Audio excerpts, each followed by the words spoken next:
Hello everyone, it's March 15th, 2024. What are you doing today? Solomon here, and I'm at work for overtime, cause I'm stingy like that. And, it's daylight. I usually work at night, so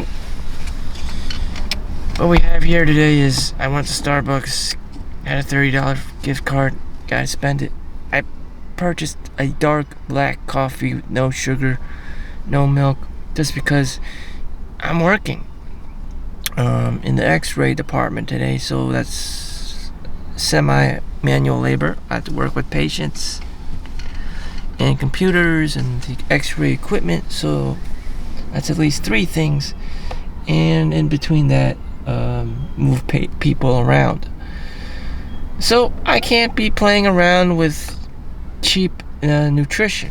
So one of the key habits I have is nutrition. The other thing I do have is Halal Guys. So this is the Halal Guys from New York City, but now they have the franchises all over New Jersey and whatever state. It's just that it's no longer in the traditional grimy, gritty street cart of Midtown, which is the originator of the Halal Guys. Anyways, I like Halal Guys. It's a diverse, unique choice for my palate, especially Chinese. This is Middle Eastern food. And normally traditional Chinese people, mainland Chinese people born in China, wherever, Hong Kong, they only eat Chinese food. They are exclusively eating only Chinese food that is meant for Chinese people, because that's the Chinese way of doing things. And, Chinese people, old school Chinese people who are now old, actually biologically old, don't eat anything else but Chinese food, as well as any other native, person pertaining to whatever. That's their culture. That's where they're born. That's who they're loyal to. Because I was born in America, I just fucking eat anything. I don't know if that's just me, but I just eat everything like a savage, because I know who I am. I'm an omnivore. Some people can only eat a certain special diet because they have some religion going on or whatever. It's just like very strict. It has to be kosher or whatever. I mean, I've eaten all kinds of whatever from anything. And,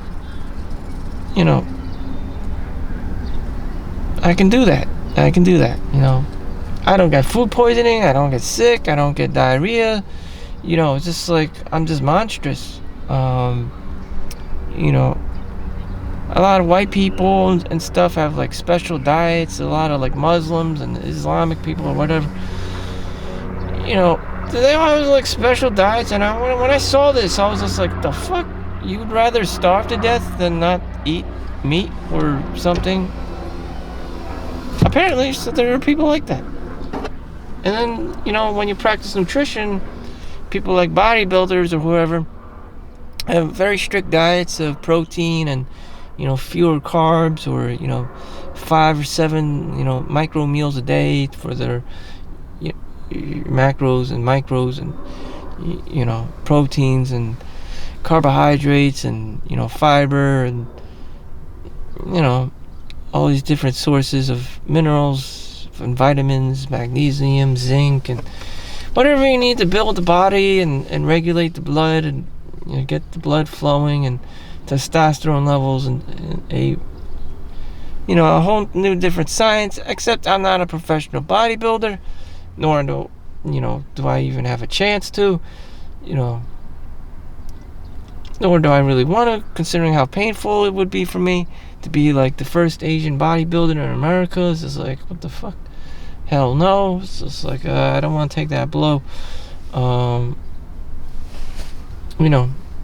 In Asian genetics, you don't really get really bulky Asians around unless you're Bolo from, what do you call it? The Kumite. Bolo Leung, I believe. I think he was the only one who was jacked. and big. Other than that, you have just stereotypical sumo wrestlers that are just big and fat and heavy and shit, which is not the look I want. Or you just have a bunch of skinny Asian builds like Bruce Lee or Donnie Yang or Jet Li, just like average, small sized, like Jackie Chan, body.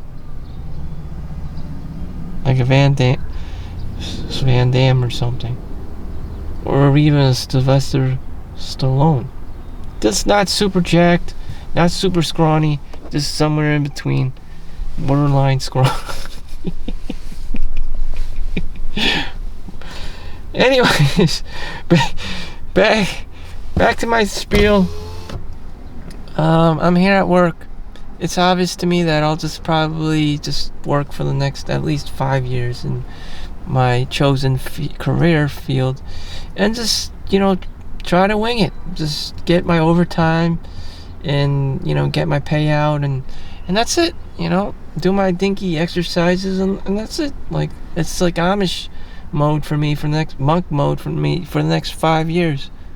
And that's what it is. That's all what it has been. It's the formula doesn't change. It doesn't. If you consult with Warren Buffett, he's gonna say the same thing. He's gonna invest in the same fucking stocks. Coca-Cola, Walmart, Berkshire Hathaway, whatever, real estate, the most boring ass shit ever. And that's what he does, And he's still alive 5 years later from now, or, if we go back in time. That's what he does, sustainable living.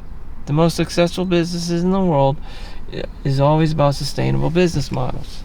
Even if you only grow 5% a year, if you just consistently do that each and every year, that's all you need to do, instead of trying to scheme and scam and grift the system, God knows what, with all this risk level. At the end of the, you can end up with nothing. And often that happens, or you have these like suicide cases because the guy lost all his money. It's very sad. We just went to New York City for my aunt's funeral in Chinatown. We saw the Jenga building outside near the Holland Tunnel, the famous Jenga building. And, that's where the Bed Bath & Beyond millionaire jumped out of the window and fucking died. Because he killed himself because the Bed Bath & Beyond stock, I believe it was like $55, maybe $80, and then it crumbled down to $5, and he had like 500,000 shares, and, it turned into poop overnight. It turned into only $20,000, and it's $15,000 of rent. It's a 3-bedroom apartment in the Jenga building a month, and he probably has a super luxurious wife and stuff, a Caucasian wife who's very pretty and whatever. And he couldn't bear to see that, tell her or whatever, disclose that he lost all the fucking money, and that he's now fucked, and eventually he had to kill himself because his cost of living is too fucking high. Why did Bed Bath & Beyond stock price collapse? Probably because Amazon, competition. There you go.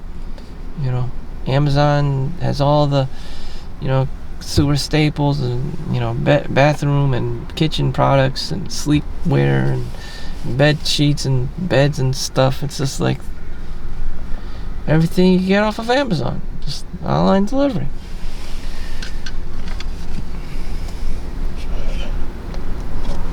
So, like Starbucks, I kept it to the bare bones minimum, just black coffee. That they got all kinds of mochas and lattes and iced teas and passion fruit drinks and shit.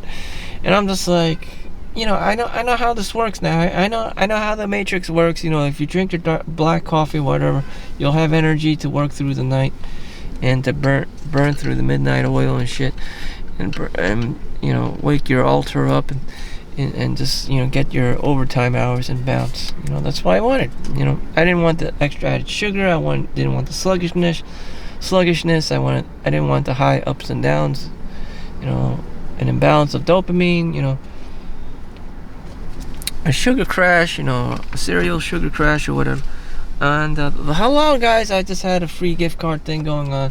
Again, that's exactly what Warren Buffett would do. Just mooch off of everything that's free and cheap and whatever. And rich people are notorious for being fucking cheap. And that's it. And what really brought him happiness was close friends and family, not materialistic things. Not materialistic things, and not materialistic things. You can go that route if you're Andrew Tate or something, someone very flashy, and but there's a very high risk. He got caught in Romania for sex trafficking or all wild allegations or whatever, it's true or not, whatever the fuck. He had to spend time in jail, and I'm pretty sure most people would have a fucking heart attack, if they wound up and got accused of sex trafficking in another country, possibly even a third world country, in a country that you barely even speak the native language. Very fucking scary. There's not a lot of Andrew Tates out there. A lot of people are just still in the Matrix. I'm still in the Matrix. I tried to get out, but I'm not an Andrew Tate or whatever the fuck. And I just can't be. I come from, like, my mom's Chinese. She's super Chinese, and just can't. If something happened to me, she's gonna freak out and blow up, and it's just like, what the fuck? The hell is this shit? This is too crazy. Indian probably the same thing. You have super overbearing Indian parents. You only have two options in life: lawyer or doctor. This is like super overbearing Asian parent shit, helicopter parent shit all over the time. Anyways, that's it. So for the vast majority of people, you're probably going to live a layperson life, and the closest thing to a Warren Buffett lifestyle. You're not going to be going out to parties or whatever the fuck. You're just going to be doing your Amish thing, have your 9-to-5 job, and that's it. The most exciting thing you'll probably ever do is get overtime. I'll probably do your taxes, sorry to say, but that's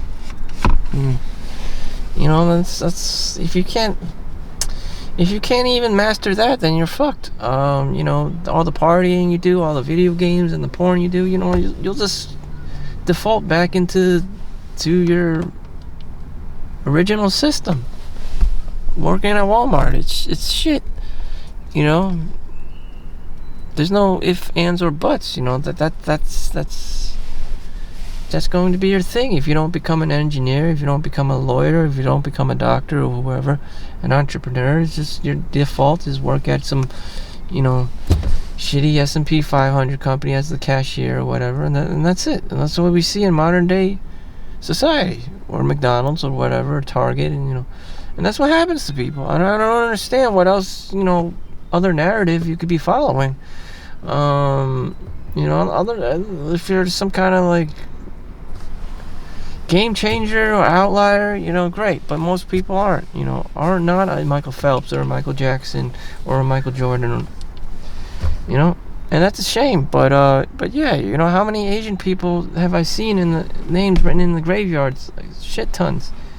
They just call them ching chongs or whatever the fuck, and it's just like, I'm just gonna be another casualty or whatever in the system, and I'm just here to tell you, to live your life. And this is the time that I spent to, disclose things. Like, shit, even if you were the best mathematics person or the best Asian, Chinese American swimmer or whatever the fuck, I think there was that Filipino guy that beat Michael Phelps with the butterfly thing, but that was it. I don't even know the guy's name.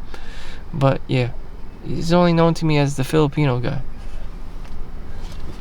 So as for me, I don't really I won't ever be known as anything, except there is a movie called All My Life starring Harry Shum as Solomon Chau, who dies of pancreatic liver cancer, and spends his time, his last moments of life, marrying his wife and ultimately dying in an apartment. Yeah. So Solomon Chau is a Hollywood movie figure, actor, or whatever. Socialite or social media influencer is there. Solomon Chau, you could look him up. And as for me, just I didn't fucking die at the age of 26, and at the age of 39, I still have to live this 9-to-5 rat race job, no matter how hard I have tried, and that's it. Even if I retired, I'd probably be walking around in circles trying to figure out what the fuck I should do with myself. Since I'm not into, I don't have a sensitive ego. I know all the ego and trips and, hedonistic treadmills and shit. I just don't want to follow that. I guess most power hungry ass guys would put their last names on everything, like Oppenheimer, or in Bruce Lee's Warrior, it was like hip hop, like hop sing or whatever the fuck. He just kept promoting the gang. This is the same Hop Lee shit all over the place. It's just like you have to do it for the legacy, the dynasty and shit, and then that's what people do, the legacy. I'm not really into this legacy shit, so I'm just gonna live my life as is. Thank you for watching. Make sure you like and subscribe, and I'll see you in the next one. Peace out. Stay safe out there.